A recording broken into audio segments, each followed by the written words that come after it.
Hello my dudes, this is Kadima with another video, this time on Wulong Fallen Dynasty, and this will be my first video for a build for this game. This is the build I have used pretty much since halfway to the end of the game. It's what I call the Cao Cao build, because as you can tell by the armor, we are basically cosplaying Cao Cao. So for this build, things to keep in mind is the equipment. Of course, we are using the Hero Beyond the Age full set with Heaven's Reliance for the main weapon, the crown, chest piece, wristbands and leggings for the complete armor set for the Hero Beyond the Age, and also we got the accessory to complete the full set. This is probably one of the few sets that has 6 pieces, if not the only one, giving you the biggest amount of bonuses for the set. So what does this set do when you got it completed from having all the pieces combined? It will give you a morale rank point gain of 4%, which is good for when you're playing PVE. It will also give you marking flag detection, so every time you are close by to a flag, it will show up on the mini map on the top right of your screen. For the third part of the bonus, it gives you slow on enemy upon martial arts, so every time you hit an enemy with martial arts, it will apply a debuff of slowing them down. It will also increase the sword spirit damage by 9.8%, so just by hitting enemies with the sword, you will be doing a 9.8% increased spirit damage, which is very useful considering we are using the sword as our main weapon. And also it has the last but not least spirit vulnerability applied to the enemy upon hitting him with the martial arts. So what does this do? You can quickly check.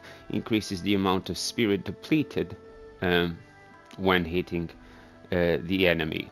So not only you are going to slow them down, you are also going to deplete their spirit even more the more you hit them with your sword.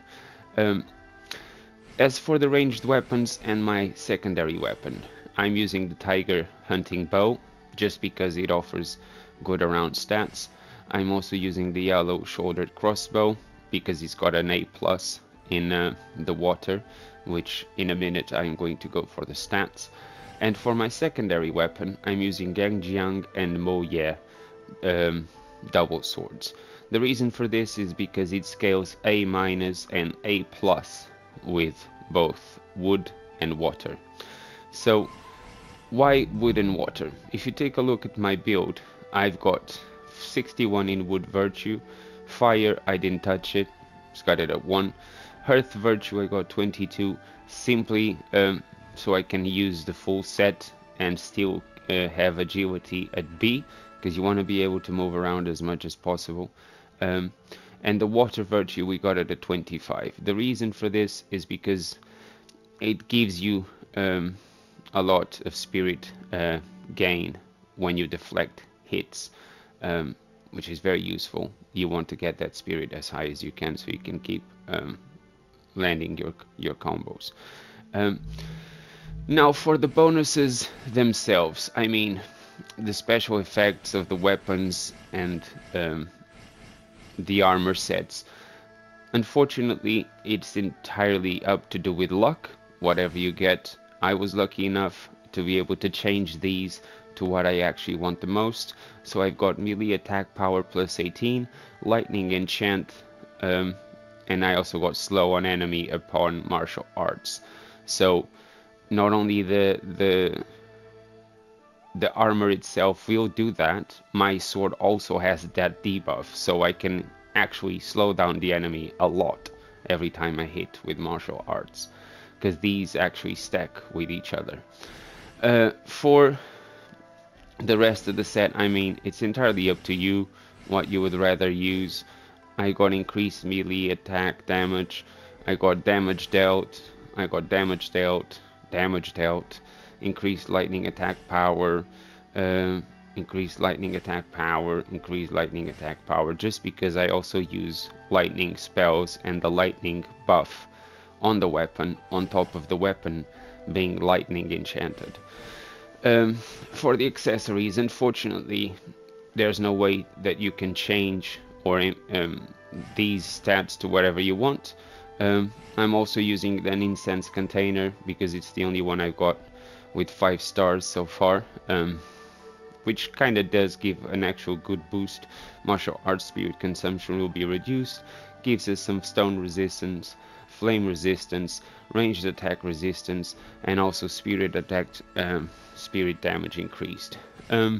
So it kind of does come together nicely, the build. For the spells, we are using the Heaven's Rage for distance, and also works as an AoE. When fighting multiple enemies, this can actually be quite useful, or when you are doing invasions, which I tend to do a lot. This is very useful. We've got the focus zone, which generates an area in which allies inside will deal additional damage to enemies, which I do use during boss fights, which I will demonstrate in a minute. We've got the absorb vitality. This is useful mostly when you are running out of heals.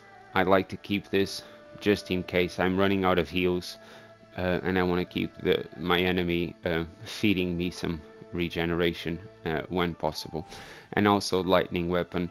The weapon is already buffed with lightning, but when you do the lightning enchantment, lightning spell on top of it, it does a significant amount of increased lightning damage, which is very useful. For the spirit, we are using Ying Long. For that, you have to complete the main story, as you probably know, which I have done. Things to keep in mind: all of my equipment is 4 stars, and it's buffed all the way to +9, except for the crossbow. The crossbow is sitting at +7 only, because it's the only one I'm not entirely sure just yet. It's very slow to use the crossbow, but it does offer me some good perks. Ranged attack damage, spirit sustainability, which is useful, lightning attack power, damage received reduction, and spirit gain increased. So it does help the build as well. Not massively, but every little bit counts. It also has a scaling of 8+, which is very good. Other things to keep in mind is when you're using this build, be careful with your spirit attacks. The sword comes by default with Downing Sky, which is the attack you just saw. So if you do R1 square, it does this rushing forward and upwards. But you have to keep in mind that if you press triangle, he will then slash down with force, which does an extra hit. For the other attack, I've got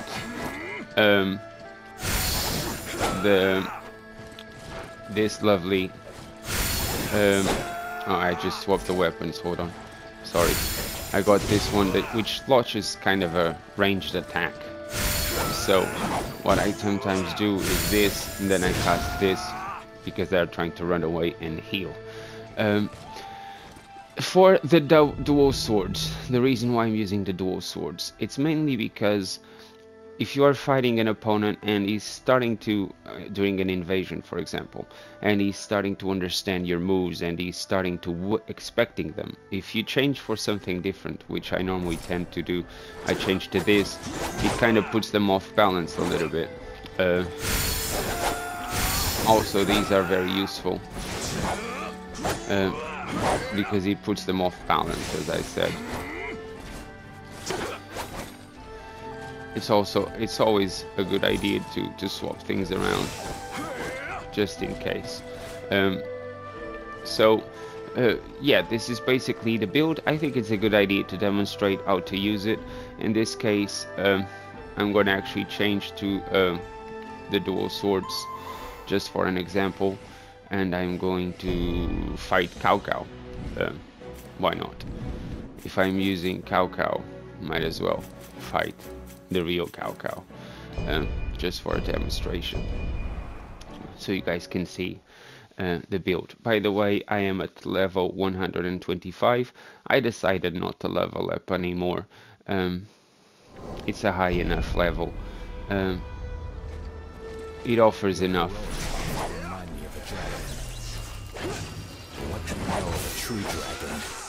It is said that a dragon destined for the heavens first hides itself far from sight. I wasn't expecting that.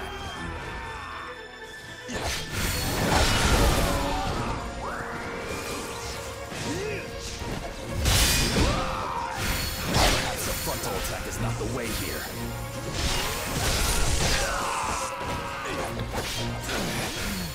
Don't think that you won just yet.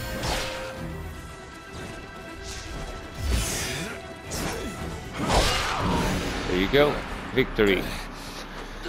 So yeah, as you can see, it's got a big defense. It did hit me a couple of times, but I barely lost any life. Also, for this particular fight, I am quite over leveled. I'm 125, as I said, and at this for this fight, you are expected to be half that level, maybe. So yes, that also makes a difference, of course. The other thing to keep in mind is, because I have so many points invested in wood, 61 points, I do have quite a lot of health. So it comes with the fact that wood is the #1 stat that increases your health the most. So if I come here to level up, see, if I go up 1, I get 5 more HP. If I go in anything else, I get 3. So by having a build that invests a lot on the wood virtue, you automatically are going to have a significantly higher HP bar, which of course it's the best of both worlds. If you can have your build revolving around having weapons that benefit from having wood virtue, and also your attacks are based on wood virtue, like the lightning stuff, it's mostly based on the wood virtue. Everything comes together as one. So yeah, as for stats, you can see there, my weapon, my sword, my main sword is at 572, my dual swords are at 565, and my ranged weapons are 401. So it's okay. It's not massively. Spirit defense, we got 505, which is awesome. Spirit sustainability, we got nearly 130. Spell duration, we got 130%. This is beneficial because of using the lightning spell on the weapon. It makes it last 30% longer, which is quite useful. For spirit gain, we got 107.5, which is not a lot. I might try to get a bit more on this, but we do have a lot on the deflect. We got 115.4%. For the equipment weight, as I explained, we are at agility B, and that's what we are focused on at the moment. So yeah, this is pretty much the build, guys. I hope you like it. If you do try it for yourselves, let me know. I do find it very useful and very fun to use, both for PvE and for PvP. It's not overpowered or anything like that, don't get me wrong, but it's consistent. It's very consistent, and that's very good when you are playing the best of both worlds. I'm still playing PvE, still farming for more stuff, trying to get more 5-star equipments. But also at the same time, I take a break, I go onto the PvP side of things, I invade people, I'm gathering a few videos to make a best of invasions as well, which I'll be doing probably today or tomorrow, and stay tuned for that as well. Also, I would like to thank you all for taking the time to joining and watch the video and supporting the channel. You guys have been great all along, couldn't have done it without you. And I hope you have a lovely day, and I'll catch you up next time. Cheerio!